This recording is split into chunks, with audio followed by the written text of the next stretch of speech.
This is the I Hate Football podcast. What is going on, everybody? I am your host, Q, and tonight we continue on with our State of the Cane series. This is part 3, and tonight we're going to focus in on the defense, right? This is a unit that, by all accounts, by all metrics, by all numbers, by anything you can measure, this was the best unit on the team last year. There's no real, there's no real argument to be made as to anything else, right? And so, we thought it was only right we break it down, and in order to do that, I'm joined tonight by somebody you guys know very well, and it is my boy Will from the 305 Sports Now podcast. What is going on, my guy?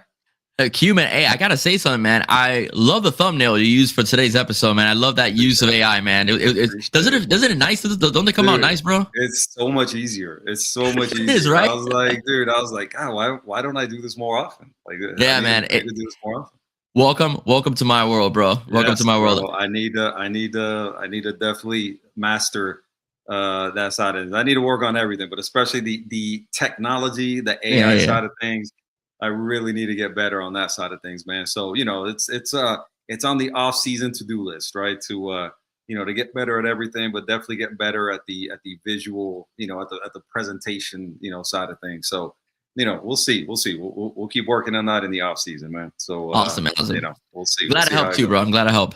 Absolutely, bro. Absolutely. I know you know that side of things for sure, man. But yeah, man, wanted to bring you on, man. Like I said in the intro, man, to break down, the defense, man, and by all accounts, by every metric, every number, if you had eyes, right, you saw that there was really no disputing that this was the kind of the strongest point of the team, right? If you're looking at what 24 was, in terms of just a flat out liability, right? You look at 25, right? You fast forward to to this past season, and really it was the identity of the team, right?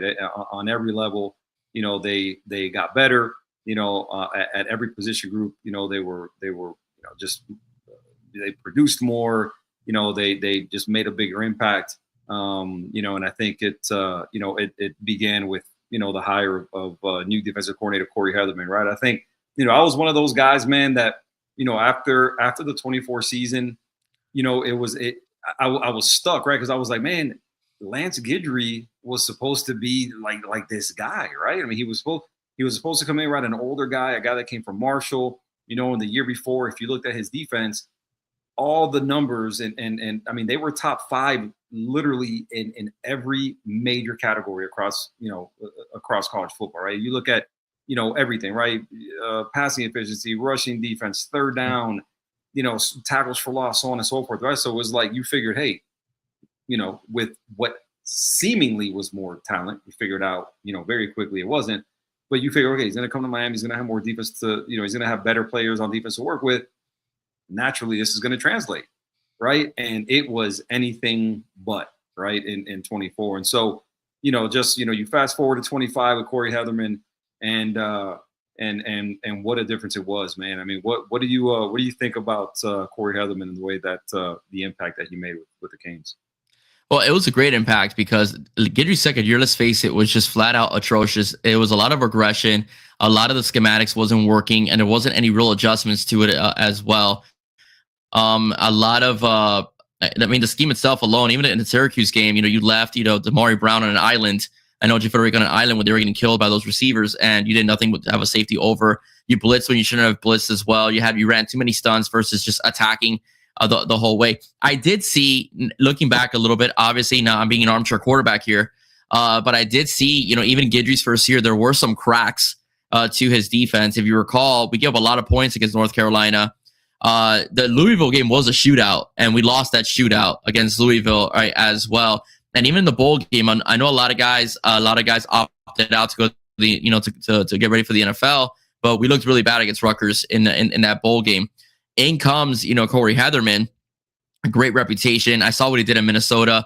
I looked at the film. I saw everybody setting edges, which is something that this team lacked the year before. They just couldn't set an edge. If you were able to get the outside angle on this football team, get ready for a 40-yard gain. I saw people setting edges, so I was excited about the defense. But man, we'll talk about achieving, the ladder and going over that ladder as well and hitting that rooftop. I mean, our defense was sick. Not one game that I could point to where we were totally flat. Yeah, there were some there was some drives here and there, like the first drive against Louisville where they threw the kitchen sink at us, and there's some drives here and there. Yeah, not everything is perfect, but for the most part, the defense was extremely consistent. The entire season, the defense kept us in games. The defense won us games. The defense was made the biggest impact in the playoffs as well. Ruben Bain, looked great. He didn't have all those sack numbers in the regular season. He obviously picked it up in the playoffs where it really mattered most. But Ahmad Guy Mesler got to eat because of it. The interior lineman got to eat because of it as well. We saw much improvement from the linebacker position.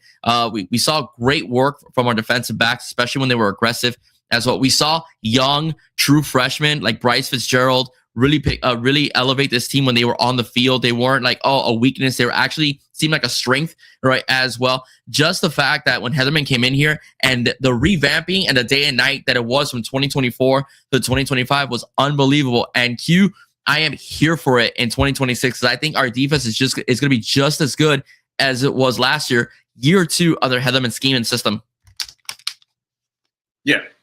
I mean, again, man, you hit those things on the head, like we talked about. I think, 2 years under Guidry, right? I mean, I think a lot of times, you think that first season, okay, it's kind of a transition year, and I've always said, man, I think at times we underestimate when there is a coordinator change, right? And I think a lot of times we kind of take for granted, it's like, oh, no big deal, right? No big deal whatsoever, right? We'll elevate somebody that's on the staff already, or people think, okay, that'll be seamless, right? Or we're going to bring somebody in, the defense. There's so many cliches that come with that. Oh, it's going to be, it's going to be difficult for the opposing offense, but it's going to be simple for us, or it's going to be, and you kind of miss out on a lot of the important things where it's like, listen, these are the players I draft, or these are players that I recruited. These are players whose tendencies I know. I know what they're good at, what they're not, so on and so forth. And I think that's missed and it's underestimated when you make a coordinator change. And I think it tends to be a quicker change, like we saw this year. It tends to be a quicker change with the defense, right? Usually, a defensive coordinator can come in and change things, again, generally speaking, a little quicker than the offense can. Offense, based more on timing, based more on kind of gelling, where the defense can kind of come in and really on the fly. Listen, Manny Diaz did it when he became the defensive coordinator, right? I mean, it was literally a night and day difference when he became, coordinator under Mark Richt. I mean, you saw the same thing this year, with Corey Heatherman, coming in his first year, right? And so, you look at it was literally night and day, right? Yeah. Literally, I mean, just from the word go, right? They from game one, right? They started, against Notre Dame, holding those great running backs, right? Jeremiah Love, 33 yards rushing. And it just, it never stopped. It just kind of went on from there, right? And you look at some of these numbers, right? And some of the stuff that he affected. And just, incredible. Absolutely incredible. I don't even want to touch on the 24 numbers. It made me want to vomit. But you look at Miami's defense, and I hate it. Like, I hate even thinking back on that. It makes me so angry. It makes me so angry. Scoring defense, 5th, right? 14.8 points per game, right? Total defense, 11th, 292.6 yards per game. Rushing defense, 6th. There were 87 or so yards a game. Sacks, per game, 3.13, 4th. Third down defense, 11th, right, with a 30.8 conversion rate. Literally everything that Miami couldn't do in 24. They couldn't get off the field. They literally could not get off the field in 24, right? And so when you're looking at all the things, at the ways in which a defense like this affects the game, it cannot be undervalued. It can't be undersold. The impact that he made, the fact he won the Broyles Award was a little bit surprising to me, given that it was given to, I think Brian Haynes, the guy from Indiana. Yeah. He had already been there. I'd already had a good defense, which, again, obviously I'm biased, given my fandom. But dude, when you look at everything and the impact this guy made, that's why I go back to, and we've talked about it. I know a lot of people are freaking out about Zach Etheridge, right? We lost Zach Etheridge to the Arizona Cardinals, right? So on and so forth. But to me, yes, I'm not saying that doesn't matter. But to me, what matters more so than anything is having that continuity with Corey Heatherman, and obviously by the same token on offense, which again we've seen how that could be a little bit a little bit shaky. New offensive coordinator, right? That you never know what to expect there, but the fact that both of those guys are coming back, and again, obviously today being the focus, the defense being the focus. Listen, I have no doubt that I think they're going to get the right guy to replace Zach Etheridge, right? And when you look at what Mario has done, he's gone. I've heard a lot of names, and you're hearing these like big schools and everything, with possible, replace for Zach Etheridge. But listen, like the coaches he's brought in, by and large, are not from huge programs, right? Zach Etheridge himself came from Houston, right? When you look at Matt Merritt, like two guys that now have departed for the NFL, and Matt Merritt and Zach Etheridge, and those were two questionable hires when they were made.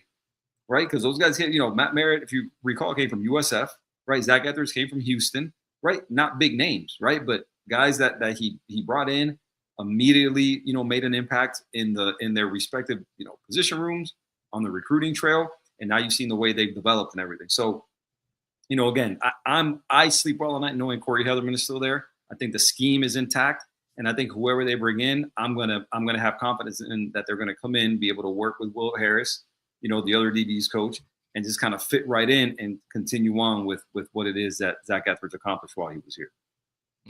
Yeah. I mean, I agree with you. I think Mario's gonna make a really good hire as well. I've heard names like Terry Jefferson, who's already on the staff. I mean, him getting a promotion. He actually worked with the Nichols last year, and Keontae Scott, and even Jacoby Thomas as well. And we saw how they turned out. So I wouldn't be surprised if they promote from within. Another thing too I've heard is obviously, but I heard that conversation isn't really happening. But Mario likes to keep everything very, very tight-lipped. And is Pat Surtain, who recently let go by Florida State.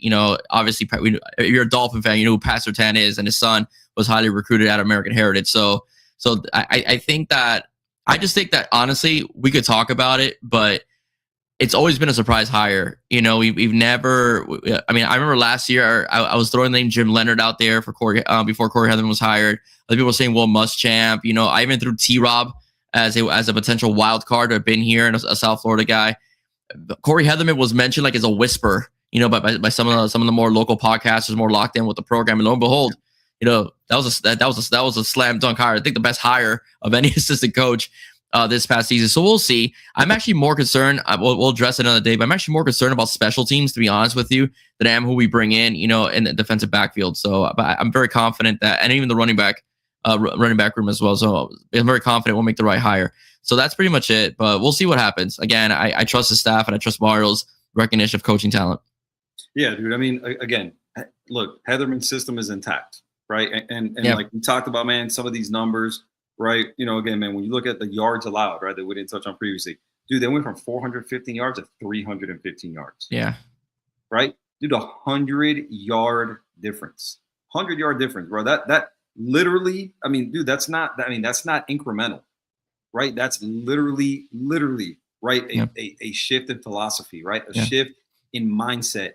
And it's what you can't underestimate when you talk about keeping a guy like Corey Heatherman, right? So that's why, to me, man, you continue to go down the numbers. Right? We talked about, third down defense, right? Bro, that's identity right there. Pure and simple. That's identity. You're going from a 42%, right? They dropped 11%, right? So it was 30.8, right at 31%.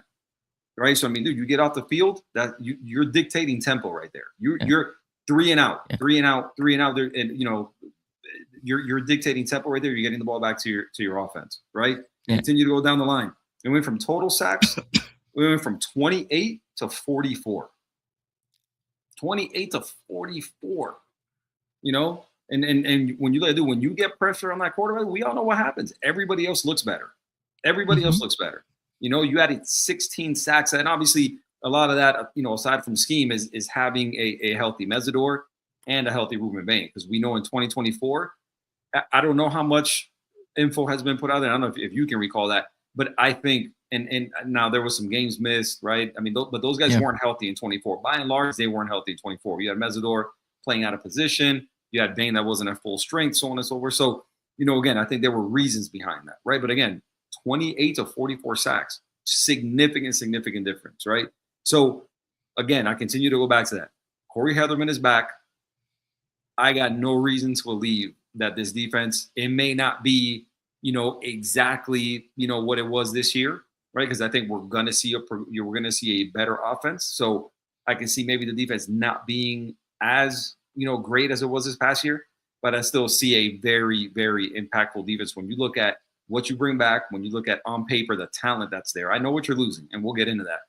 But the talent, I think, to me, is there. You have continuity, with your defensive line coach. You have continuity with your defensive ends coach, right? And I think that's the heartbeat of that defense, right?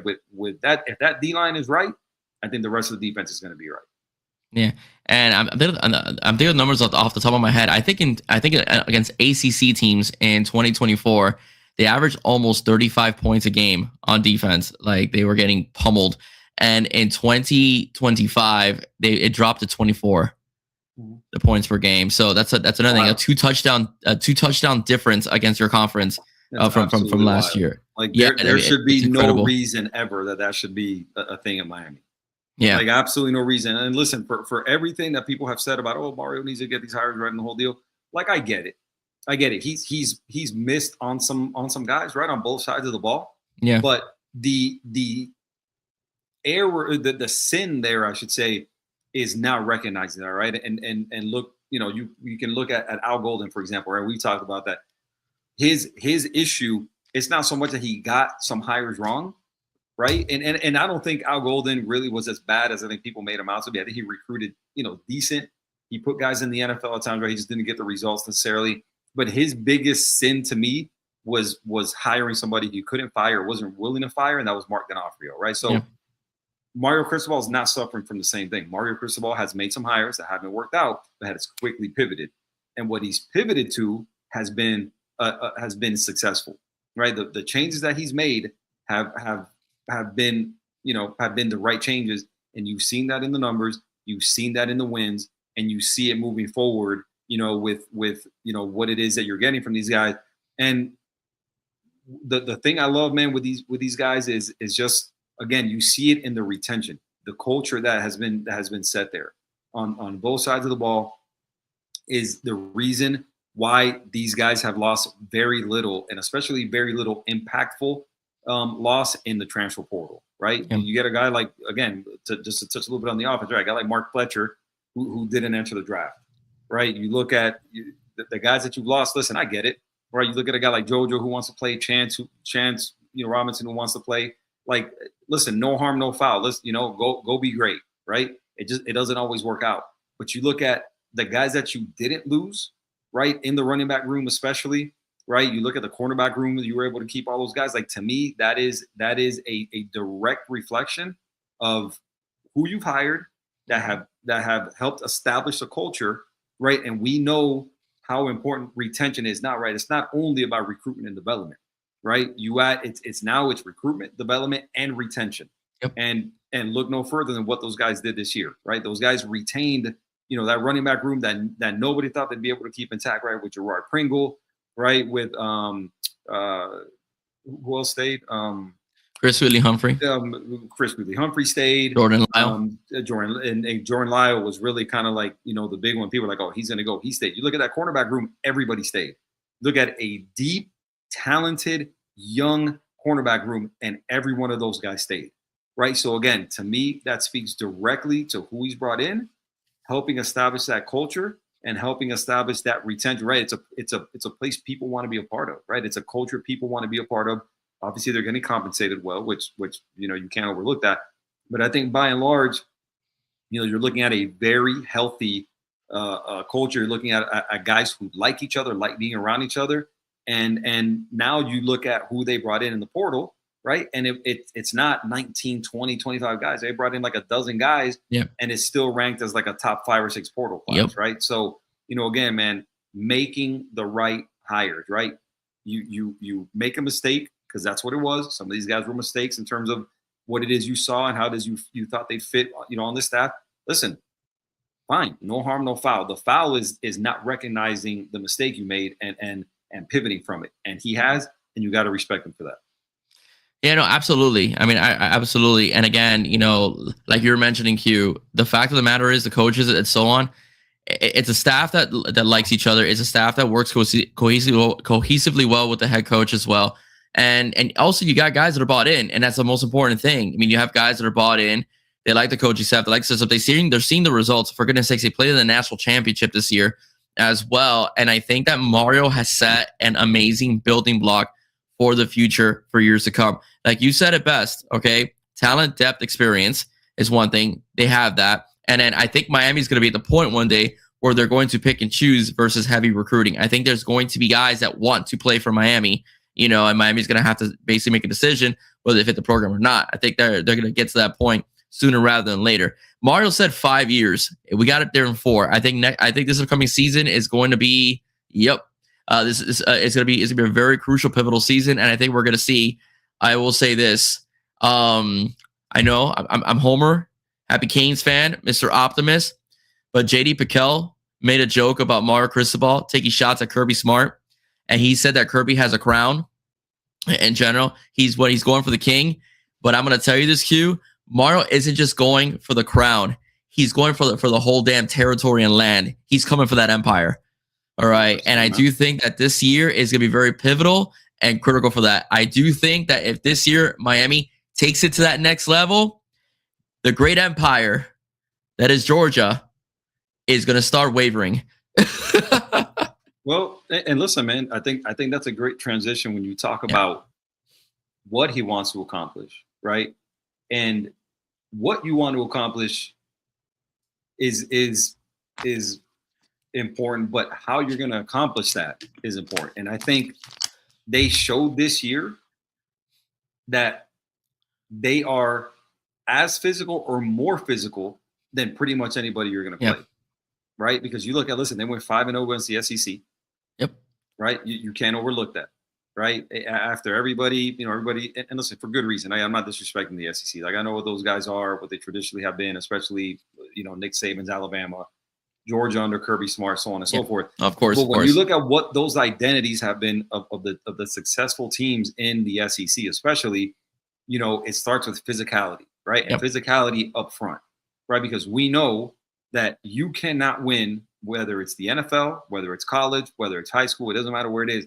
If you're not physical and you don't win consistently in the trenches, you have no chance of winning, right? We've said, on many occasions, you win with O-line, D-line, quarterback, cornerback.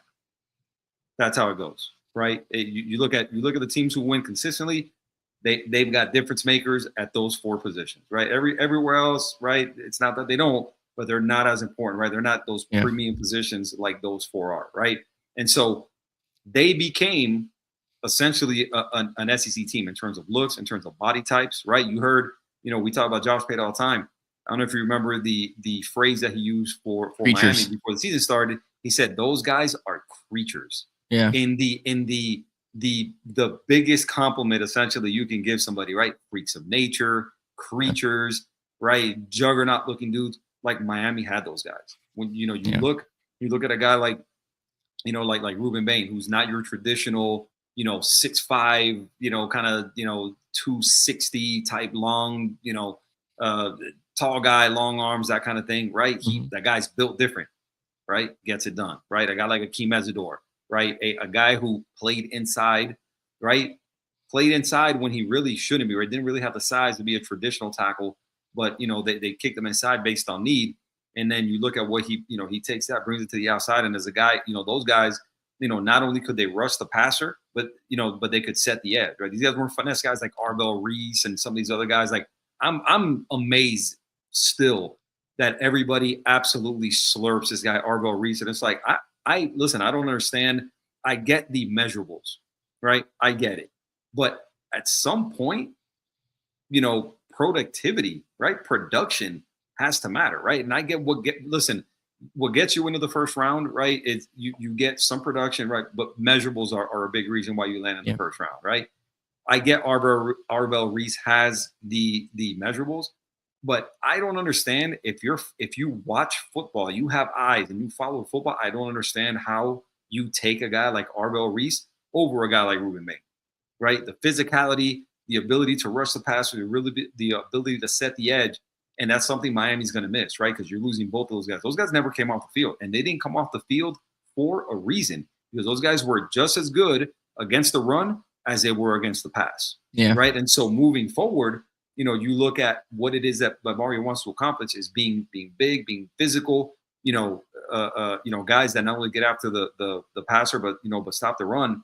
I think that's the biggest question I have moving forward with this defense is who are gonna be the guys that replace Bain and Mesidor in that role and have a similar impact to what it is they had.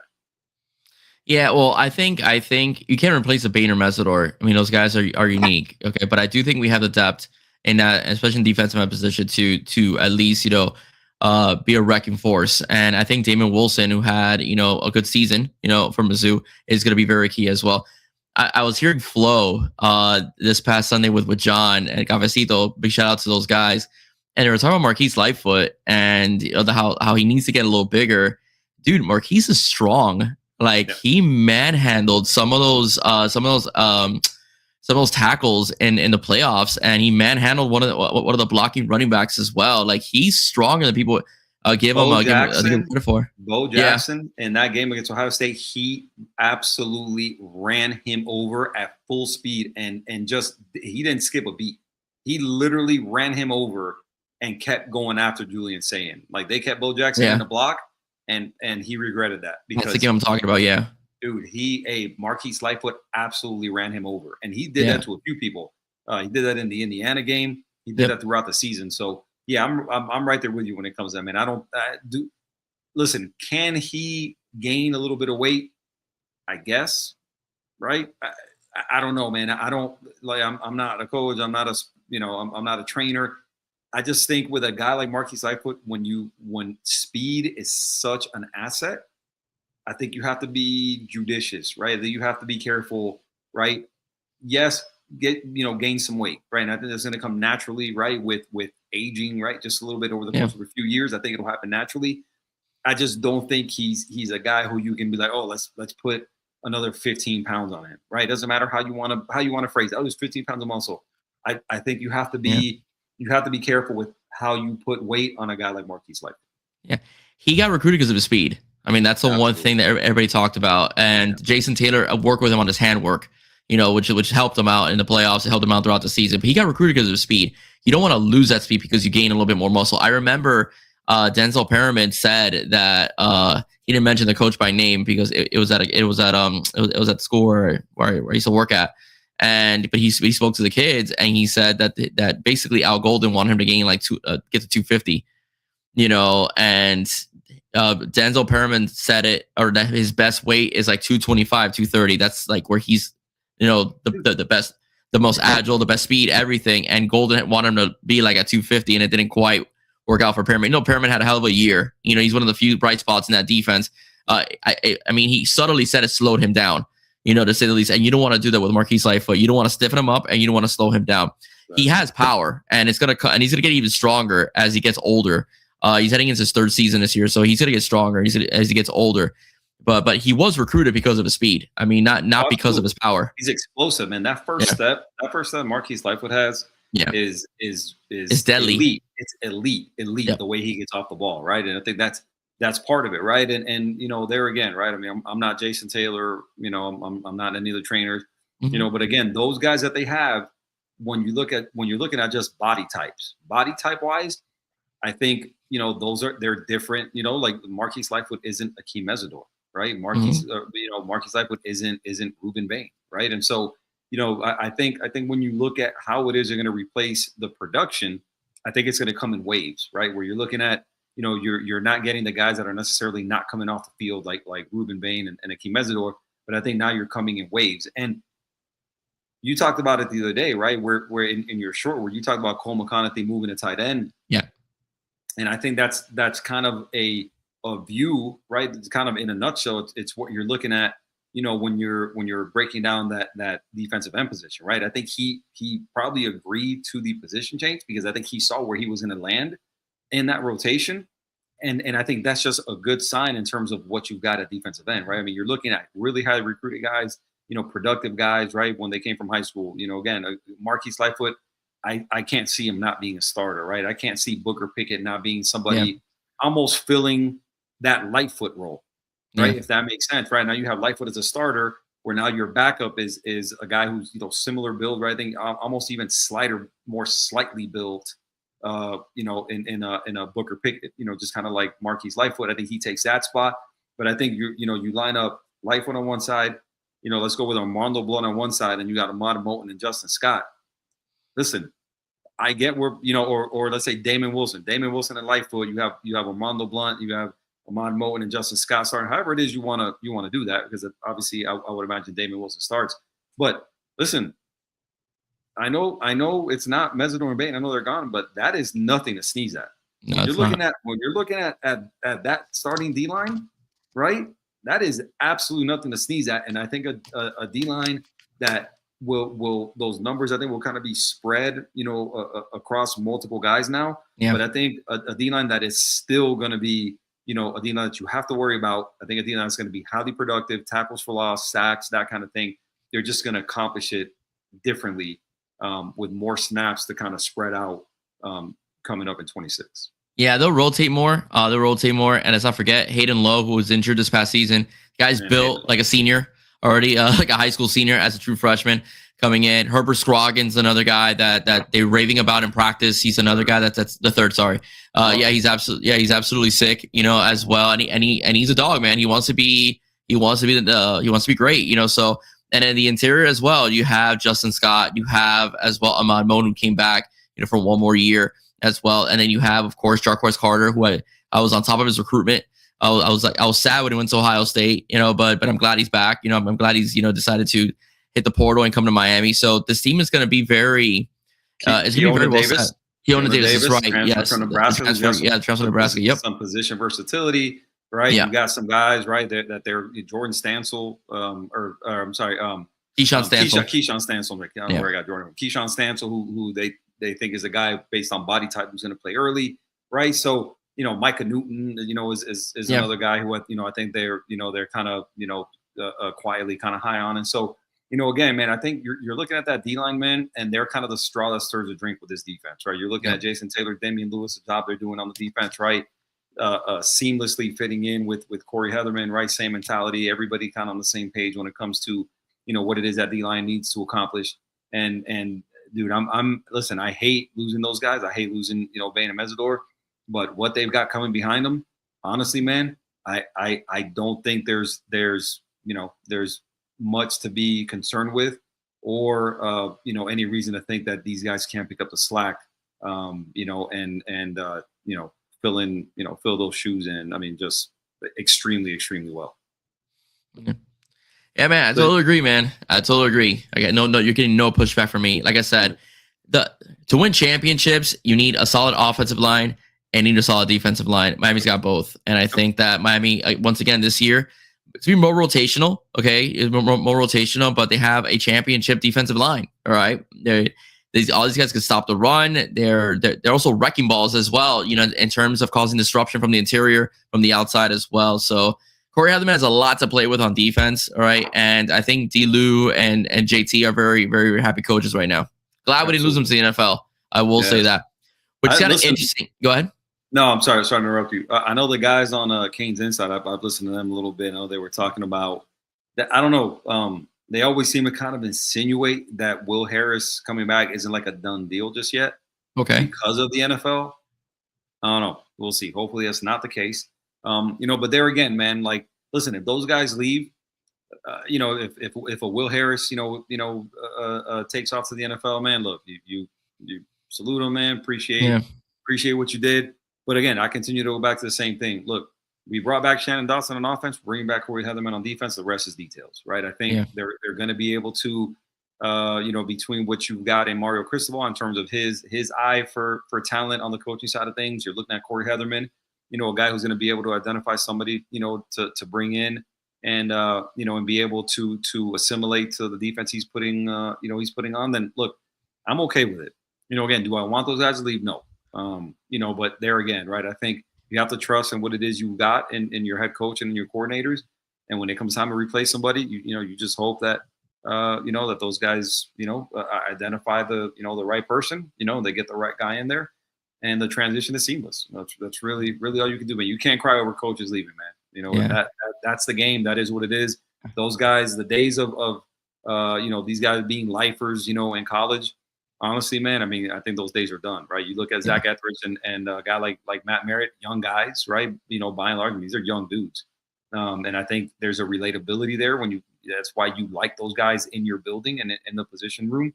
But at the end of the day, when the NFL comes knocking, I think you have to answer that, right? You have to take that opportunity because, there's those opportunities don't come every year, right? And so you gotta strike when the iron's hot.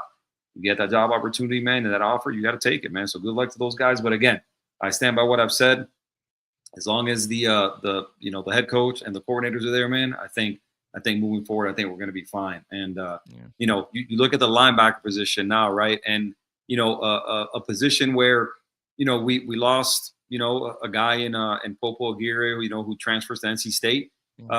Slightly surprised by that one, right? I think that he's a guy. I think if he would have stayed, I think he starts, or plays a lot. I think from all accounts, Mo Torre, coming back for his, I think his 19th season in college, if I'm not mistaken. I think, by all accounts, I think that affected his decision, and I think he did actually. That, because of him playing the mic and so did Popo. But listen, man. Again, you can't worry about who's not going to be in the room, right? When you look at that position, I think, and we'll get to the DBs right after, but I think the linebacker room still in 26 will be the position group that I think is the least impactful, least talented, at least at the front line. When you're looking at Mo Torre, probably a guy like Chase Smith who it shocks me is still around. It's wild that guy is still playing college football. But again, Torre's like 36 at this point. I think Chase Smith is like 34. You bring those guys back, but I think behind them, where I'm looking at, and I think guys who are are probably going to make an impact this year on some level is you look at Kellen Wiley. You look at a guy like Bobby Pruitt, who's not going into his third year in the system or in the program, I should say. You're looking at the linebacker from Central. God, literally just had his name. Marcelin? Well, exactly. Zeke Marcelin. Right. And so I think there's some talent there, right? I'm really excited about Kellen Wiley. And, I think he's a big kid, a guy who kind of a late bloomer, highly recruited kid kind of at the end of the cycle. But what do you think? Tell me about your view on the linebacker position and how that looks in 26. All right. Well, first and foremost, I want to promise the people that are tired of me talking about Popo in general. I promise this will be the last time. All right, I promise. That's it. Yeah. This last time. That's it. Yeah, I know his dad personally, so I have a bias towards the kid. So please forgive me, and stuff like that. Hey, I wanted him here. I didn't want him to transfer. I was neither did I. Neither did I. Well, I was surprised too, but his dad told me. I mean, and I'm not outing him because he said the same thing on Twitter that it's all about snaps. Like with Mo coming back, and Chase probably as he's got to share with Chase as well. So I guess he wanted to be Mike. In general, I thought he would start next to Mo Torre, but I think he wants to be the Mike linebacker.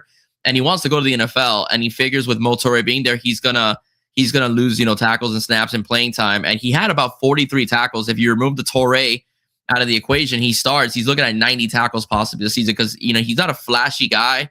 He's not gonna kill you when he hits you, but he's effective. He's efficient, and that's pretty much it. So best of luck to him. I'm glad he went to NC State. He reunited he's with his brother, by the way, so it's a family thing. His brother's a true freshman over there, so we're not playing him. So that's another good thing too. So JoJo and Chance and Chance as well. Yeah. So they got a few of our guys. But the thing with Popo, going back to that a little bit, is that his leadership is going to be missed. When Mo was not out there and he took over for the linebackers, he was the one putting people in place. He was the one calling the signals, on behalf of Coach Heatherman in general. So we're going to miss that aspect of him when it comes to leadership, when Mo has to like step off or, whatever the case to be, and you're going to be relying on young guys. But talent-wise, Q, I think we're very good. All of the linebackers were highly recruited, okay? Jordan Campbell, is coming in as a true freshman. Guy's an absolute stud. He's already built like he could play from day one, right, as well. Marcelin was a killer on special teams, right? As well, he's gonna get in the rotation this year. I'm almost sure of it, based upon his play, his drive, his motivation, and his hard work at practice. Let's not forget Cam Bobby Pruitt, a little undersized but electrically fast. He's a nightmare for guys in space. He could tackle in space as well. So this is a unit that I think is going to play better than people anticipate. There will be more rotation pieces out of it as well. But I think bringing a guy like Toure, who's like 800 years old, in general, and has that much experience, at least. At least, it's going to be helpful. Mind you, he's younger than you, bro. Yeah, he is. Barely. Yeah. Barely. But yeah, man. But again, it's going to be a pretty good group. Again, any position coached by Heatherman is going to play really good football. Wesley Bissain had a very good year. Chase Smith in his limited time showed out all right as well. Popo had a decent season, 43 tackles. He led the team in tackles against Notre Dame. He had 6 tackles in the game. The unit is going to be pretty good. I think it's going to be a good unit. It's going to stand out. It's going to stop the run. And we'll find the right guys if we have to put them in pass coverage. Yeah, I think, you hate to lose a guy like Popo. Just, again, you start with the talent, that you go into the leadership, right? A green dot guy, right? Calling the plays and the whole deal, a guy who was well liked in the locker room, a respected guy, a guy who I think was primed to, come in 26 and build on what it is he had done and set himself up for, possibly going to the NFL after year 3. And so, again, man, you hate to lose a guy like that, right? Because again, by all accounts, he was a guy who was well respected, well liked in the whole deal. Obviously not ideal, but you look at what you have in the room, and I'm with you. I think the room is layered in a way that I think it sets up well for these young guys, right? I think, a guy like Chase Smith was a pleasant surprise last year, right? I think, the guy, I would have never guessed that he would have been playing the snaps that he did play, right? I mean, coming down to the wire, and you look on the field, and all of a sudden you're like, who the hell's 41 out there, playing? You're like, holy hell, it's Chase Smith, right? And never would have guessed that he'd be playing when he was playing, right? But, again, you're looking at 26 after Toure and Chase Smith. Listen, and Toure, as old as he was, you got to remember he was coming back from a major injury. Yeah. Right. And so I think, even at his age, even with his experience, I think you look at it and you go, listen, him coming back from the injury, he may not have been, because later on in the season is when Toure really started to make the impact, literally, because he was knocking dudes out, and figuratively, right? The impact that I think the program was looking for to start the season, I think later on in the season is when he really showed up consistently, made plays, big hits, timely, impact on the game. And so if you're looking at where that, kind of projects to next year, right? He's going to be, a year older. He's going to be hopefully healthier. And so you got to like where you sit at there, right? Then you got a guy like Chase Smith, obviously a ton of experience also, hopefully continues to be healthy this offseason.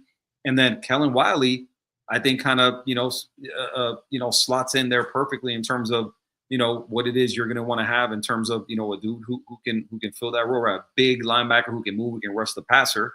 A guy like Bobby Pruitt, who can cover, fast running backs out of the backfield, right? Zeke Marcelin, who I think is probably going to be able to do the same. Your losses, again, man, you always have to look at what it is, that walked out the door. And no disrespect to anybody who left, right? Popo, you look at, is it Bobby Washington? Bobby Washington, yeah. Who's Robbie's brother, right? Yeah. A guy who, again, we've talked about it. What walked out of your program? Did production walk out or did potential walk out? A guy like Robbie Washington was potential. He was a guy who, 6'2.5", 6'3", track fast for a linebacker, but the guy couldn't stay healthy. And so you root for a guy like that, right? Played at Palmetto locally, guy in Miami's backyard. But at the end of the day, man, like, look, if when you've been around that long and you haven't contributed, right? We talk about, your best ability is what? Availability. And if you're not available, listen, man, you're going to get passed over. And that's how it goes. And unfortunately for that guy, he wasn't healthy. And so listen, man, again, salute to him, good luck, wherever. I don't know if he's landed out of school yet. I know his brother did at East Carolina, but he's a guy who, potential, right? Size, speed, that kind of thing. But at the end of the day, they didn't lose production. They didn't lose anything that can't be replaced. And so you're looking at what you have, in terms of your the guys backing up Toure and Chase Smith, and you got to be excited, man. They're guys that were highly recruited. They're guys with ability. They're guys that have contributed on special teams, right? Bobby Pruitt, Ezekiel Marshall, and that kind of thing. And so I think the next step is for those guys to, to transition from, being special teams contributors to, being, first, second, third down contributors. And so I think, hopefully we get to see some of that this year. But again, man, I think the linebacker position, is the probably of the three position groups, the one I'm least excited about. But it's only because the D line, and we'll get to the corners, are loaded, right? Yeah. So I think it's that, not so much that I'm not high on the room. I just think it's the other two rooms are just so loaded with talent that the linebacker room just kind of falls into third place, just naturally speaking. Yeah. Lion King 62. Yeah, we forgot about Camille Bonner. Camille Bonner was injured last season. Yes. Yeah, and he'll absolutely. Yeah, and he's probably gonna get a lot of run from what I heard this year. So forgot about Camille Bonner. Yeah. Absolutely, man. Good call on that right there, man. Lion King 62. Yeah, man. Good catch on that. Totally forgot about him. Yeah, man. He's a guy that last year, just couldn't contribute because he wasn't healthy. And I think he's a guy that when he landed there, I think he's a guy who I think people were so twofold, right? You always look at the transfer, you look at where they left and what people's response is to them leaving. And by all accounts, they did not want to lose a guy like Kamal Bonner, right? But again, a guy who, if he's healthy, I think he's a guy who I think is gonna contribute. So, again, man, one more talented guy added to the body count and in that room. And again, man, if everything plays out the way we want it to, man, I think Kamal Bonner is going to be a guy who figures into that rotation, a guy who's going to get significant snaps, and a guy who I think everybody is ready to see play and see what he brings to the field, man. So yeah, good call on that, Lion King. I totally forgot about Kamal Bonner. Yeah, so did I. Yeah. Then we move on to the DBs, man. And, we had the conversation the other day about the receivers, right? And we talked about, who our favorite position group on the offense was, right? And I think you and AD mentioned, I think running back, right? If I'm not mistaken. Yeah. But I mentioned my favorite, the position group I was most excited about was receiver, right? And I think, just kind of a quick recap on that. It's because of what we have coming in at quarterback, right? And what you're pairing, with that quarterback. And I think this is as deep and talented as a wide receiver room, personally, as I've seen at Miami right now. We'll see what the production is going to be. But dude, you've got 10 receivers. You've literally got 10 receivers in that room that I think could legitimately gain, significant snaps this year. So when you look at the equivalent of that on the defense, to me, it's the cornerback room. Yeah. And listen, man, I get what you're losing, right? I understand. I'm not underestimating that by any stretch of the imagination. I understand what Keionte Scott, was. I think you can make a significant argument that if he wasn't the best player on the defense, he was the second best player no worse than the second best player on this defense this year. Like, to me, right? I think you look at, again, Bain, Keionte Scott, and I think you notice the difference when Keionte Scott wasn't on the field. Not that you wouldn't have, without Ruben Bain. Like, I get it. But Keionte Scott was an absolute stud, was an absolute grand slam of a portal addition, right? You look at, who else you lost, right? Jacoby Thomas what he brought, this year to that back line, absolutely invaluable. That dude was knocking dudes out left and right, making hugely impactful plays. Right, the interception against NC State, right, where he's calling CJ Bailey over, right? Yeah, he ran to make a tackle. That was great. Yeah, right before he got in the end zone and everything. And so, listen, man, what they've lost, important. You lost leadership, you lost production, you lost talent, you lost guys that immediately from day one came in from the portal and established themselves as alphas, as leaders, as guys who were going to produce, right? And without big fanfare, right? And again, man, one more thing that I give this staff credit for is their evaluations, right? Identifying guys who are going to be good in their system and bringing those guys in, right? Because nobody was celebrating Jacoby Thomas coming in. Nobody at Tennessee was going, damn, we lost Jacoby Thomas. I can't believe we lost him, right? Keontae Scott was a guy who transitioned to outside corner, right, the year before at Auburn and didn't play well, right? He went back to corner, right, which is where he was really good the year before that. And look at what he did, right? He's going to get taken in probably the top 2 rounds, right? So on and so forth, man. You're looking at the guys that left, impactful guys. But what I think is left in these rooms, especially at corner, I think you have to applaud it, man. They kept that cornerback room intact, right? You didn't lose anybody, who you wanted to keep, and they are absolutely loaded when you go top to bottom. I mean, there is no shortage of dudes in that cornerback room that again, after your starters, it's probably going to be Xavier Lucas and OJ, more than likely. Dude, but after your starters, there is just talent backing up talent in that cornerback room. Yeah, and then there's a lot of depth, especially, and it's eligible depth. It's guys that could be here for a long time if they decide to. I mean, OJ Frederic, Damari Brown, and then you have, of course, Xavier Lucas as well, who, by the way, just found out they may change the targeting rules because of what happened to him in the national championship game. So that's great timing.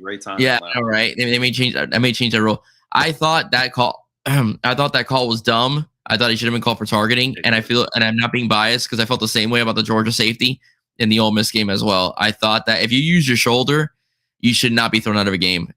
You're playing defense. If you lunge with your helmet and you hit with a crown, it's a different story. But it was all shoulder, both those guys, and they got thanks, Danny. Appreciate you, man. Is it his name's Danny? Yeah. Oh, I got you, Danny. Appreciate you tuning in, brother. Yeah, man. So that's about it. But aside from that, okay, you have depth. You have Jabari Antoine. You have Chris Ewald. Yeah. What happened? Ethan O'Connor. Ethan O'Connor is another one too. You have, of course, Brody Jennings coming in, as a true freshman. Seabolt Waters. You just picked up that kid from JUCO who's a good athlete. Got I think 3 picks, and 2 of them were pick sixes. Yeah, 3-180. Something Aziz or something like that, I think. Yeah. I know last name is Aziz. I can't remember the first name. Trey T, right? A Trey T guy, right? 6'3", 180, right? Guy, that size, and that corner, right? I mean, listen, at the very least, a guy helps out on special teams or something like that. So exactly the same thing. Omar Thornton, Conrad Hussey's a pretty good player, right? As well, very underrated. Conrad Hussey's another one too. So there's a lot of depth, man. I'm excited about our DB room. Bryce Fitzgerald's coming back. Poizer's coming back. 100%. Those guys coming back, man. Another year, in that system. Guys who, listen, man. Again, great evaluations, in the portal. Putting these guys in positions to succeed. A guy in Bryce Fitzgerald, right, who came in, who was a summer enrollee, right? I mean, he wasn't there in the spring. Yeah. Showed up in the summer. Was impactful. From the word go. Again, guys that you've lost, right? You would, I think, in my opinion, a guy like Amari Wallace, who you would have liked to have seen maybe what you have with him, so on and so forth. But again, man, you didn't lose anybody that you wanted to keep.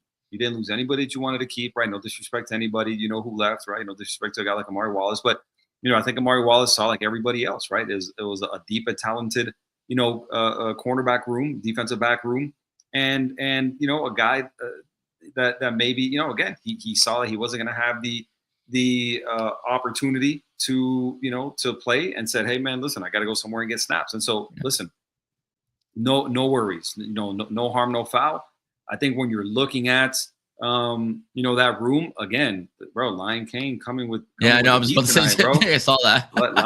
Lion King coming with heat. Hey, a guy in Ryan Mack who, listen, I've wondered, to myself, like, what's going on with a guy like Ryan Mack who, when he was at the Under Armour All-American game, when he came out of high school, was a guy who, the guy was out there doing things, man, who dominated, but a guy who hasn't been healthy, right? And so Dylan Day too, we got that one. Dylan Day's another one. Dylan Day is a heat-seeking missile. Like that guy, when he gets on the field, the guy was a terror on special teams. The guy who's usually talking trash to somebody. He was always out there talking trash. 23, always saying something to somebody.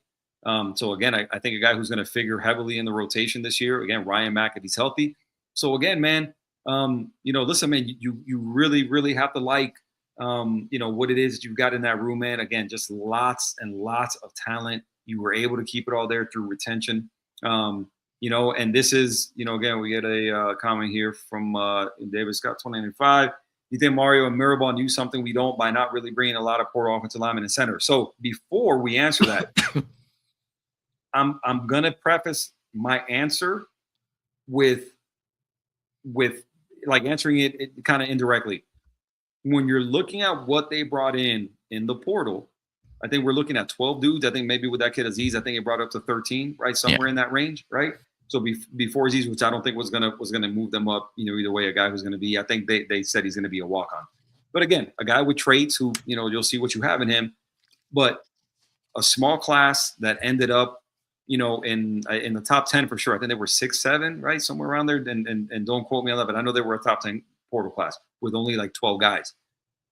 But I think they were very deliberate in what it is you were bringing in the portal. Why? Because I think you're happy with your roster and where it sits, right? I think on the offensive line, we talked about it, last episode, the one position group on there that I'm not like super thrilled about, just in terms of the experience, is offensive line. But you give that position group the benefit of the doubt because you've got Mario, because you've got, a Mirabal. Mm-hmm. But I think across the board, what it is they brought in, the offensive line, the same, same point, is they weren't going to bring in guys that weren't going to be impactful guys. Who did they go after? Who did they go after at the offensive line? Who do you remember them openly going after the offensive line? It was Jordan Seaton, right? A guy who, again, the number one transfer tackle in the country. I think they make an exception for guys of that caliber, right? They try to go after him. Figure, the money was way too much, based on everything, that all the reports that are out there, and they let him walk, right? But they were comfortable going after a guy like that because he was going to be a guy who was going to be impactful. He's a guy who was going to come in and start from day one. Those are the guys that I think they're identifying as, hey, listen, if we're going to bring people in, those are the guys we're going to bring in. And I think you go across the board at your position groups and you see what they brought in. It's a direct reflection of what they think of their position groups, right? They're like, hey, listen, we love the roster. We're going to bring in guys who are going to be experienced. And we're going to make an impact. We're not going to bring in Jags, right? We're not going to bring in, just a guy just to say we brought him in, right? The roster, we like where it's at. We like where it sits. If we can bring somebody in who's impactful, we'll bring them in. If not, then we're not going to. And that right there is a reason why their strategy across the board at O-line and otherwise was what it was. Mm-hmm. No, I totally agree with you. I mean, I can't push back on anything of what you said.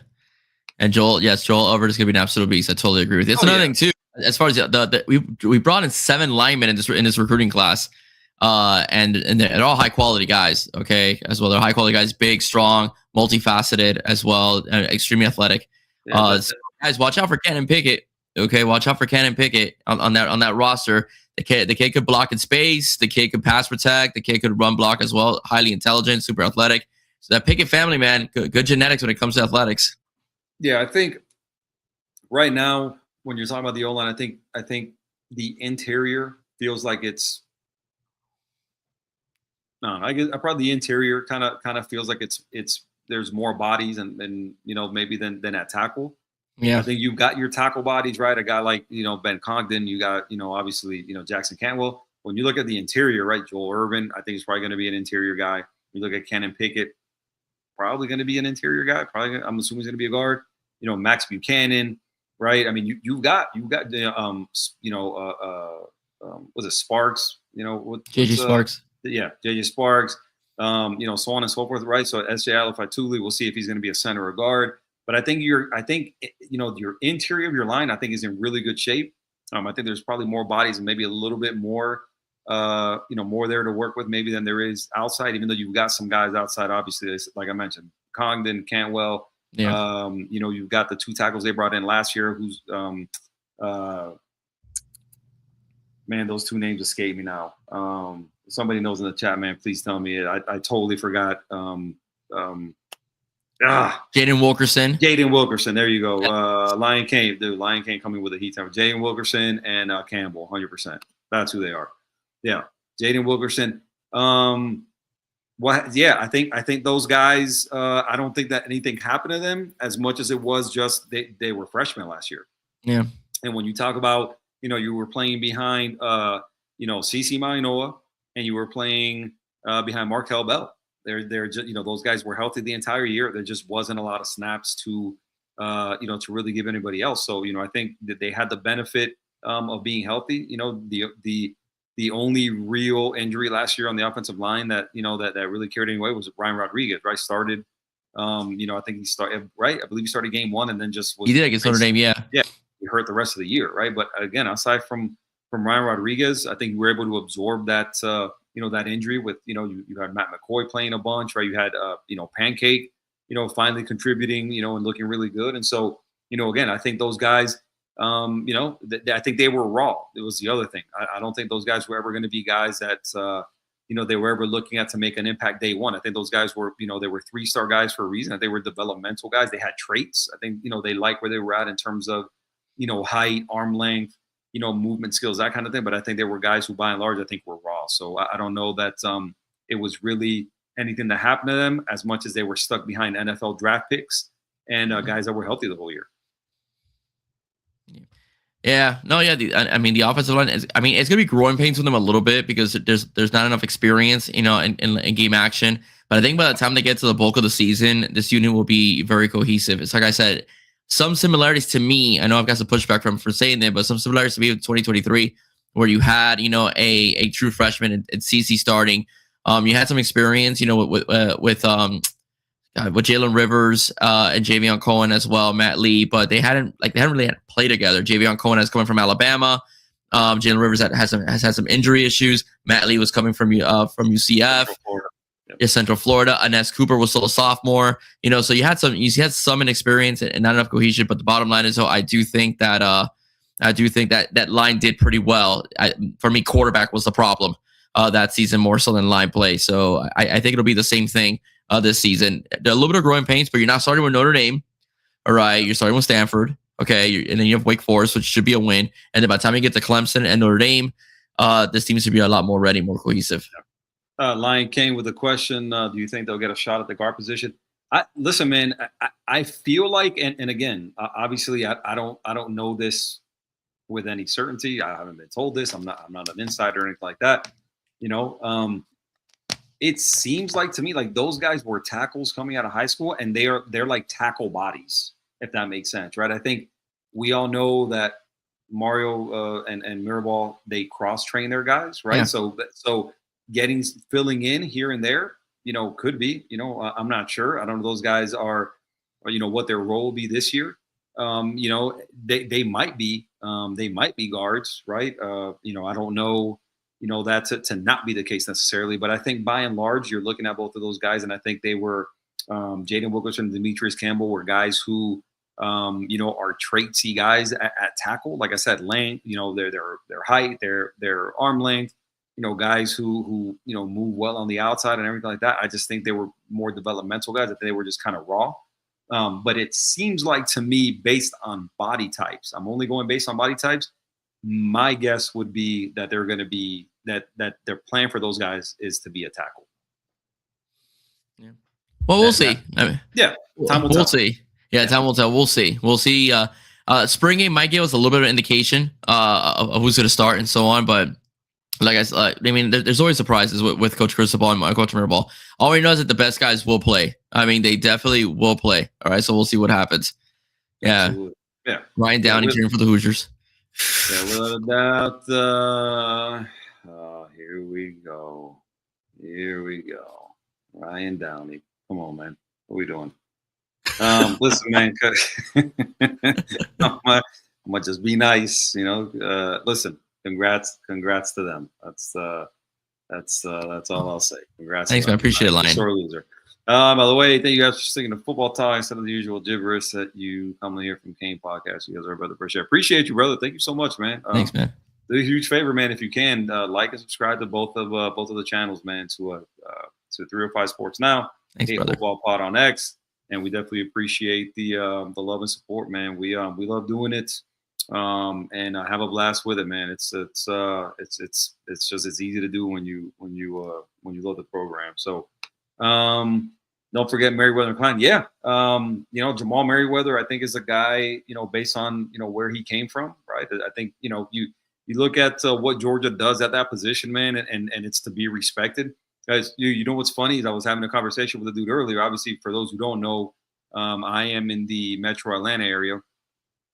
So with that being said, I'm sure you know that, again, that's in Northeast Georgia. Athens is in Northeast Georgia. and that's where the University of Georgia is, right? So I tend to have some pretty animated conversations with Georgia fans, and luckily, Miami, gave me a lot to talk about this year because typically, Yeah. over the course of most of my time up here, I have not been able to say a whole bunch, when it comes to Miami versus Georgia. But we were having a conversation, and I told the guy, I was like, look, I told you a while back, Stacy Searels at offensive line as your coach was not going to be somebody you were going to be happy with. He was a guy who was here under Manny. He was a guy who did not recruit well, did not develop the position well. And when Georgia hired him, I was slightly surprised. So I was like, man, you replace a guy, and I'm pretty sure he replaced Sam Pittman, Sam Pittman was a guy who, again, highly respected, recruited well, developed well, put guys in the NFL, and that's what got him the job at Arkansas. How that went, right? Early on, some success. Later on in his tenure there, not successful. But I say all that to say, when Georgia recruits an offensive lineman, you have to give them credit. Those guys tend to hit on offensive linemen, right? They put a lot of guys in the NFL.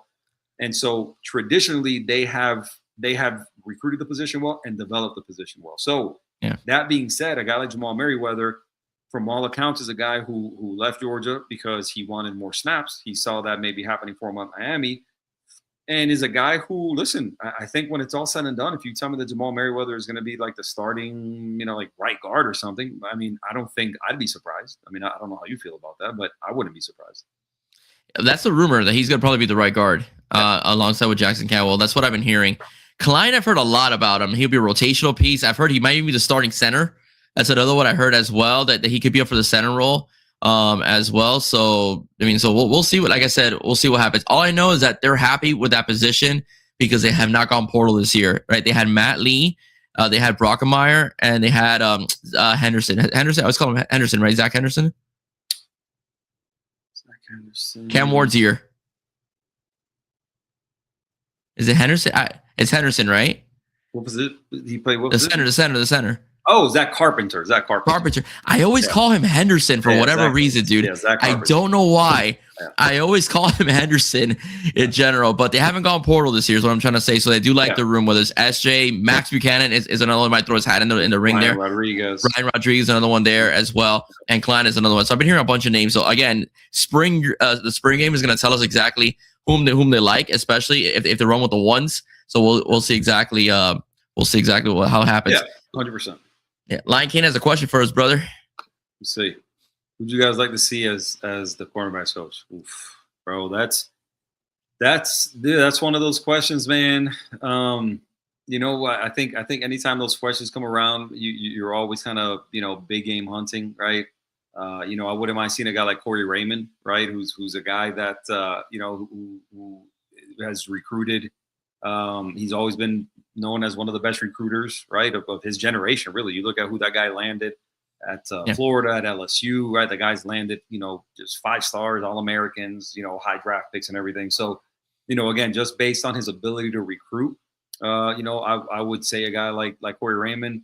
Pat Surtain is a guy who, with his connections down, in South Florida, obviously, being at American Heritage and doing all that, is a guy who, I've heard mixed reviews on in terms of what people, would feel about him being hired, but I don't know that I would hate the hire.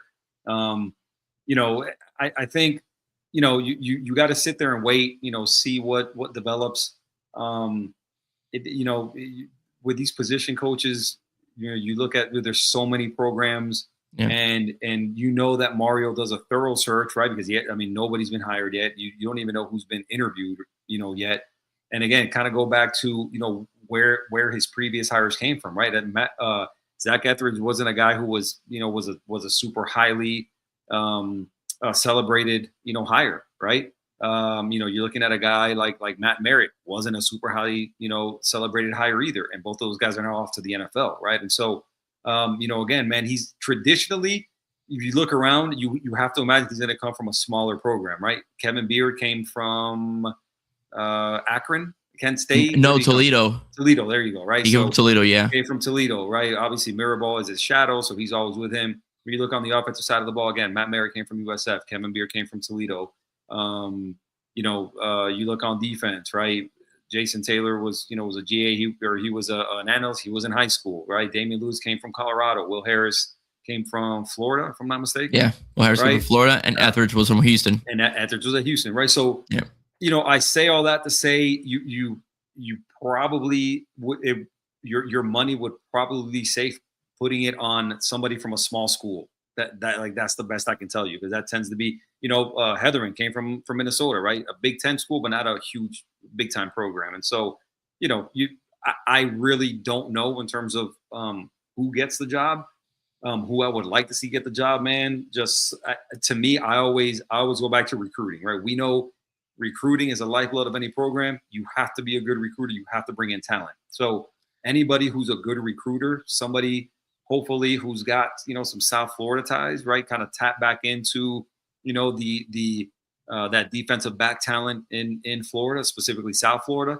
So I know I'm probably not telling you much there, because it's probably on everybody's wish list, but that's really where I'm at with a potential quarterback hire. Yeah, for me, it will be Pat Surtain, just because of the legacy with the Miami Dolphins, reuniting with Jason Taylor, who was his teammate when he was in Miami.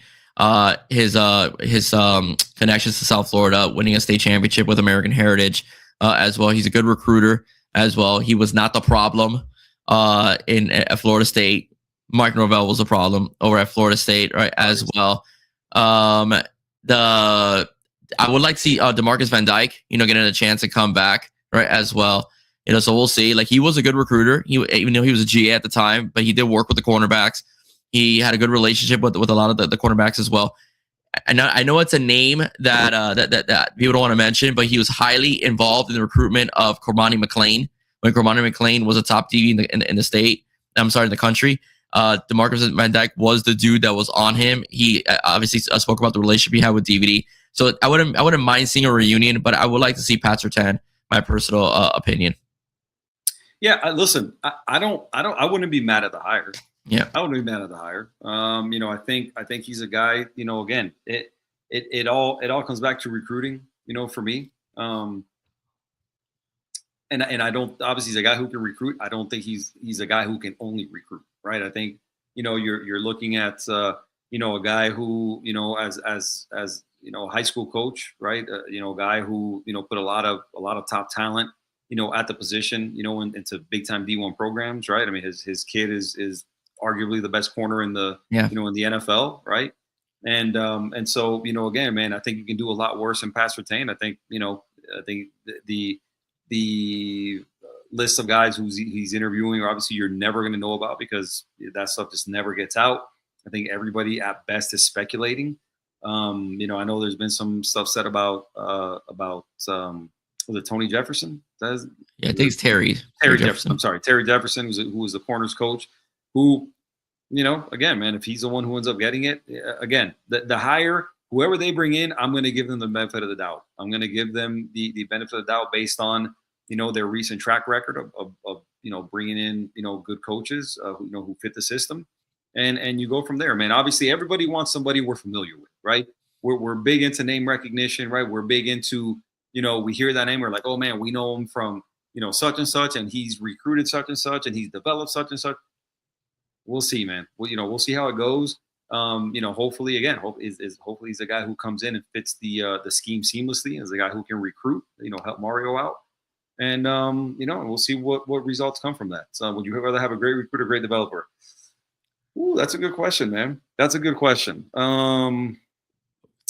I'll let you take that one, bro. I want both. I want a clear. You gotta have both, bro. And we had that. We gotta be honest with you. In Zach Etheridge, right? We had that in Zach Etheridge. He's a guy who. Yeah, you gotta have both. And let me explain why you gotta have both. Because Chevis Jackson was a hell of a recruiter. He was a good recruiter, but from what I've heard as well, he wasn't the best developer of talent. Aside from the season that he had, with the cornerbacks, he wasn't the best developer of talent. So I'd rather have both. I know it sounds silly, it sounds like a cop-out answer, but it's the truth, man. Because I'll give you an example. Mike Rump Now, I also fault the fact that university didn't invest in the program at the time. But Mike Rump was a good cornerbacks coach. He won a state championship in American. He goes and coaches with Coach Diaz. He's a pretty good developer of talent. But the knock on Mike was that on Coach Rump is that he wasn't a recruiter. Now, Miami, the university, wasn't investing a lot in the program at the time. And if you want to be a good recruiter, you also need money, right? You got to go travel, the country. You have to, wine and dine these players, as well. And Shalala at the time didn't want to spend that money. But that's the reputation. Mike Rump was great at developing, but he wasn't known as the best recruiter. Right. So that's just what I'm saying. Yeah. So you need to have both, especially if you're an assistant coach, in general, you need to have a little bit of both. You need to be a good developer and you need to be a recruiter as well. So where I'm at with that, right? And you make really good points, man. I'm going to go with developer, right? And the reason why I'm going to go with developer, to answer Lion King's question, is you're in a program where your lead recruiter, no matter what the position is, quarterback, O-line, running back, receiver, D-line, linebacker, corner, safety, it does not matter, right?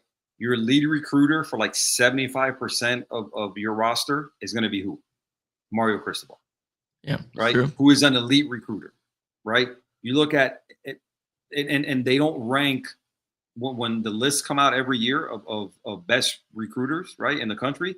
They don't rank head coaches. They rank assistant coaches, right? And there's always a very direct correlation between who's landing in those spots and who their head coach is, right? And when you look at those spots, Nick Saban's assistants were there. Kirby Smart's assistants were there. Ryan Day's assistants were there. So on and so forth, right? And Lincoln Riley, his assistants are there, right? So on and so forth, right? Like the usual suspect. But we all know at the University of Miami that the lead recruiter, by and large, is going to be Mario Cristobal. So when you look at who your lead recruiter is and a guy who obviously does it at an elite level, you look at Cristobal. So what I want to see at the cornerback position is a guy who can develop that talent. Right now, you have to have a guy that across the board. You have to have a guy who who is good at building relationships. You have to have a guy who builds rapport with players quickly, so on and so forth. And that all goes without saying. But if we're picking just one, right? If we're recruiter, developer at the cornerback position, I'm going to say developer, because ultimately what ends up happening is you're recruiting talent, but talent needs to be developed, right? Talent needs to be developed. And so if you're doing that, that's going to speak volumes, right? Because, and what do I mean by that? Guys who are, they're playing higher than maybe their recruiting status, but because maybe 3 stars, maybe low 4 stars, becoming, impactful guys, all ACC guys, all American guys, right? And going into the league. So if you're developing guys, I think that's the best recruiting tool, right? Because that's where Nick Saban always thrived. That's where Kirby Smart has thrived. Those guys are putting guys in the NFL. And what does that speak to? It speaks to development, right? So if you have a guy that is developing players and what that looks like is putting guys in the league, then that's going to be all the press that you have to have from those guys, right? If you're putting that position group into the league, that means you're developing guys and you're going to naturally attract players at that particular position. So, but I think personally, like for a position coach, you need to have both. And the reason being is because when you talk to a lot of players, we talk to a lot of players in general. Why did you go to Miami? Oh man, Corey. Why'd you go to certain school? Oh, Corey Raymond, man. Like he was like like a big brother to me and stuff like that. And so on.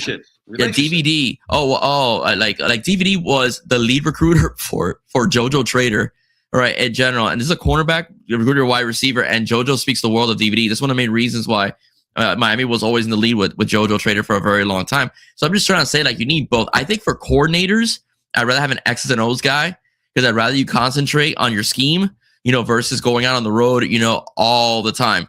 So I'd rather you be I'd rather you be a great developer of your scheme and put your players in best positions to win versus being, the best door knocker in the country. But I think for position coaches, especially when you're trying to climb that ladder and eventually become a coordinator, I think being both, understanding the player by going to the home and talking to the parent, building a relationship, but also like yelling at them at practice, controlling their play time as well. I think those two go hand in hand. As far as I'm concerned, just because of the fact I've heard what players have said. I've heard what, like, it's always all my relationship with my recruiter was such and such. But Mario is the closer. Once he puts those loafers on, he's going to close you. That's the whole idea. So he is the lead recruiter and he is the closing recruiter. He also still has a relationship with the parents, right, as well. So that's my thing. But I think for coordinators, if I was to go back to Lion Kane's question, for coordinators, I do think that I'd rather have an X's and O's guy that could put the talent in his best position to win versus a guy who's a good door knocker. Because Nat Skidgy was a good recruiter. Don't get me wrong. And I don't want to knock the guy. He had one good year where his defense was very good, But Lance Skidgy was a very good recruiter. But I would have rather, had the same defense he had his first season and a carry over into the second season. That being said. Yeah. No, yeah, man, 100%, man. I think you all great points, man. I think you hit it on the head by and large, man. I think, again, if you ideally, right, you want both, right? I think that's a very, very easy answer, right? And definitely not a cop out by any stretch. I think everybody wants that, right? You want to have great recruiters that are great developers, and that's always going to be the case. But if you make me choose one, when you're talking, when you're talking cornerbacks, I think you want a guy who's a developer. I think True. corner is one of those positions that I think it's a development position, right? I think you have guys who, the cornerbacks are elite cornerbacks coming out of high school, few and far between, because I feel like you're really good corners. I think at times are just kind of playing out of position, right? I think you got guys who are like, they play corner in high school because they can, right? You have guys who are like, oh, receiver, they'll play corner, right? They're like a safety, they'll play corner, right? They're just more talented. It's not because they were a great corner. They're just more talented. They're faster, they're better, and they just happen to play corner. And so I think your corners coming out of high school, your real, true, boundary shutdown corners, I think are very few and very far between. I think it's a position that's developed. And so I think for me, I think at that specific position, I think a developer is what I prefer, because again, you got Mario, you've got Heatherman, right? You've got guys that can recruit it. I think as long as you put somebody there who's developing guys, I think you're going to be fine, right? And so, that's where I'm at with that particular, choice. In terms of how much stock do you put in the notion that Mario is the many expectation from his staff is a reason for the slow process of hiring coaches? I mean, that's nothing new, Lion King. I mean, we've known that, from the time he got here. We've known that some of these hires have gone, well into the spring, right? And I don't remember the timetable for all of them, but you've got people coming in a couple of days before spring practice starts and everything. I think he's a guy who takes his time.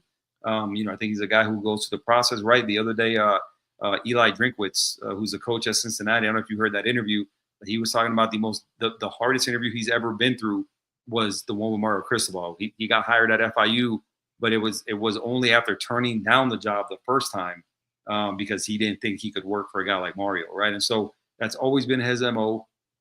He's always been a guy who, who's been thorough, who's taken his time with those hires. And so this is nothing new, right? The norm has been this. The norm has never been a quick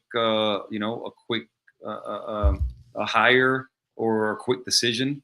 And so there's no reason to believe that this was going to be any different, right? And so I think in terms of the notion that Mario's demanding expectations from his staff, listen, man, the reports are out there, right? Mario's an absolute maniac. He's the first one in the building. He's the last one to leave. He lives off caffeine.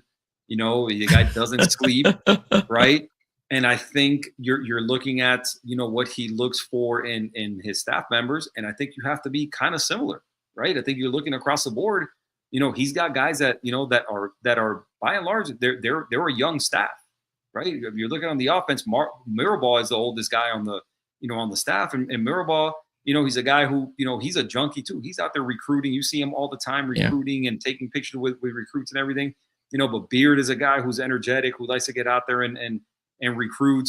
Matt Merritt, by all accounts, was the same thing, right? You look on defense, Corey Heatherman is a younger guy. Jason Taylor's a guy who's all over the place recruiting. Damian Lewis seems to have that same energy and stuff. Will Harris is a guy who's a tireless recruiter. And so, again, man, I think he's got a type in terms of, personality and that drive and that hunger to get out there and recruit.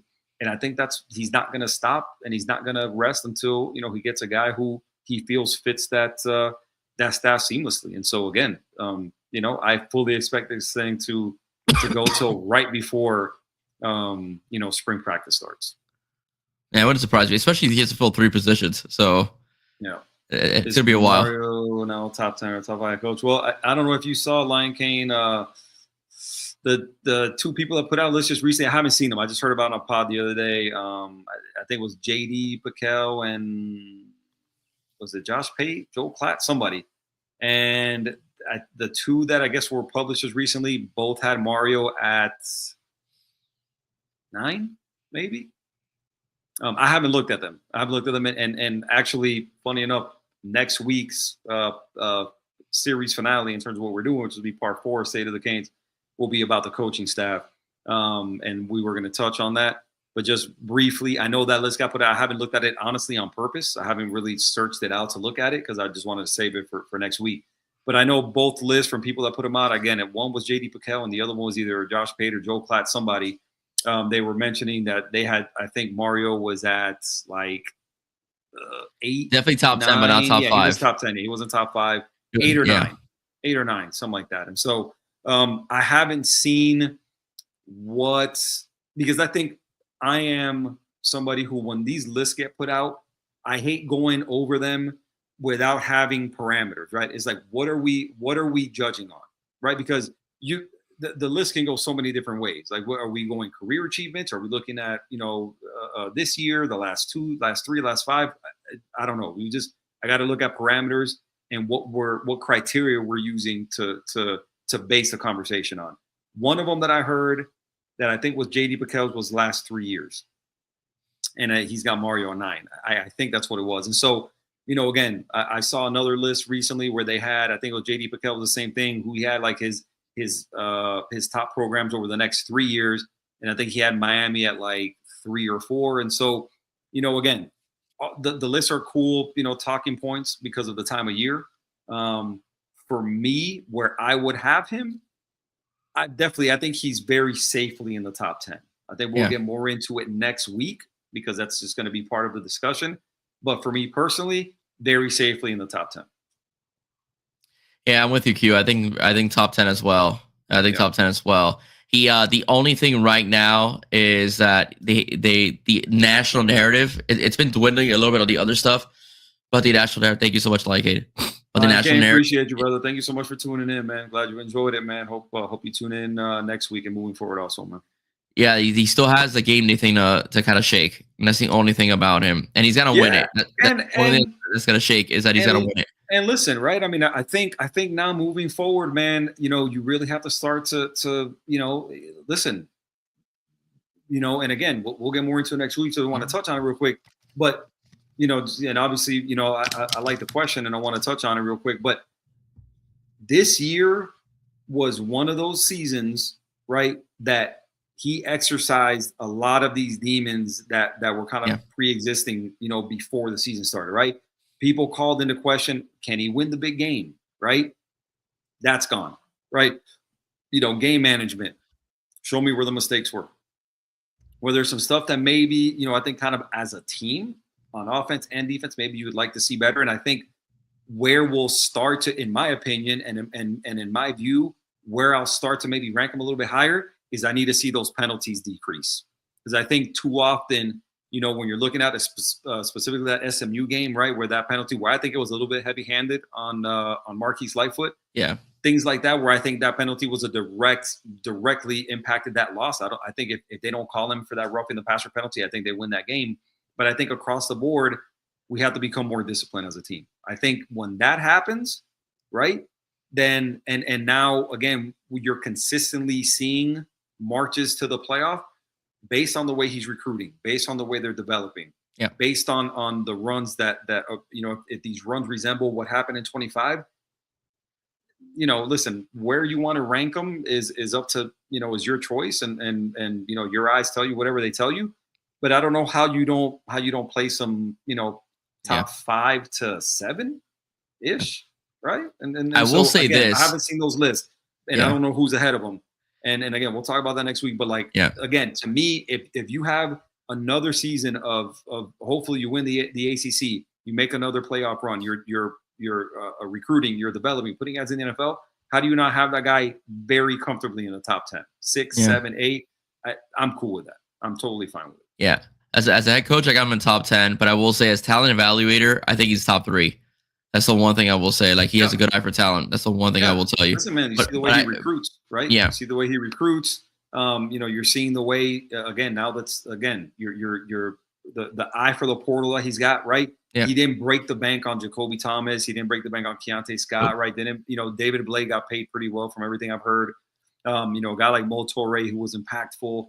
You're getting these guys who, again, they're hitting more and more on the portal guys, right? They're obviously hitting on your high school recruiting, and that's all part of what makes a good coach, right? Now you're seeing the results on the field. You're seeing them beat teams who, listen, I heard everybody talking a house of shit. Pardon my French, about Ohio State. They're generational. They're getting they got 8 of the top 50 players in the country. What happened? Right? The most accurate quarterback in the history of college football, Julian Sain. You got Jeremiah Smith and Carnell Tate, and the O-line is this, and on defense you've got Sonny Styles and Arvell Reese and Caleb Downs and so on and so forth. What happened? You can't win at Kyle Field. There's a million trillion fans, and they've never. What happened? Oh, Trinidad Chambliss is gonna. What happened? So again, man, there's a lot of narratives. Indiana's gonna kill you. Indiana's gonna kill you. Yeah. You're not gonna be able to keep it inside of double digits. Again, what happened there? Kept Mendoza under 200 yards. Didn't throw a touchdown pass. Right? Outrushed them. Right? More sacks, more tackles for loss. What happened? You lost that game in the special teams. Yeah. Missed a field goal. Gave up pump block for a touchdown. That's 10 points right there. You lost by 6 points. So I'm not saying they should have won the game. That's up to everybody to decide. Could they have won the game? They could have won that national title. So again, if we continue to see what we're seeing, we continue to see the recruitment, we continue to see the development, we continue to see the long playoff runs, hopefully an ACC title game, a championship mixed in there. Where are the strikes that you're holding against Mario Cristobal moving forward? What are you holding against him? What has he not done? What has he not proven? That's it. Like, so again, there's a lot of coaches that are being lauded in that top 10 from what I heard who haven't won titles, right? And so, again, there's not many active coaches. There's like 4 active coaches that have won a title, 3 or 4, right? So that's we can't make it about titles, because if we're making it about titles, then there's like 3 good coaches. You got Ryan Day, Kirby Smart, and now Curt Cignetti. If we're making it about titles. Right, but it's consistent success, consistent, results, going consistently deep into the playoff, and I think that's on the horizon for Miami. And if that's the case, Mario Cristobal is a top 5 to 7 coach all day long. I completely agree, man. I completely agree. Again, that next week we'll definitely cover it, though. We'll definitely go see where the coaching staff ranks. Yeah, man. Next week, just to touch on that real quick, I think we mentioned what did we say? I'd have to look at the. I think it's Thursday at 8:30 next week. Thursday, yeah, we're definitely going to go at 8:30, and I think we said, was it Thursday? Is that what we said? The 5th. I'll tell you right now. We said, Thursday. Next week will be Thursday, March. I'm sorry, hold up. Give me look at the wrong one. Actually, Thursday, March 5th, right? So next Thursday, we'll be on at 8:30, man. We'll be joined by my boy AD, man, Adrian Rainey from the Rainy Day Pod. He had a little family thing going on today, but he'll be joining us for part 4 of the series, man. And then moving forward, man, we'll hopefully the program's giving us lots to talk about. We'll get more into the combine is here in the NFL. I'm sure we'll probably get with some of the guys from FTSN with Bobby and them, and talk some combine slash draft stuff, which we're both huge fans of and everything. So there'll definitely be more content coming from the 2 of us, together, and and on different programs, man. So kind of stay tuned for that, man. Lion Cane definitely, again, man, appreciate the support and the comments, man. You were awesome today. Thanks, man. Appreciate it, Lion. Thank you so much. Absolutely, man.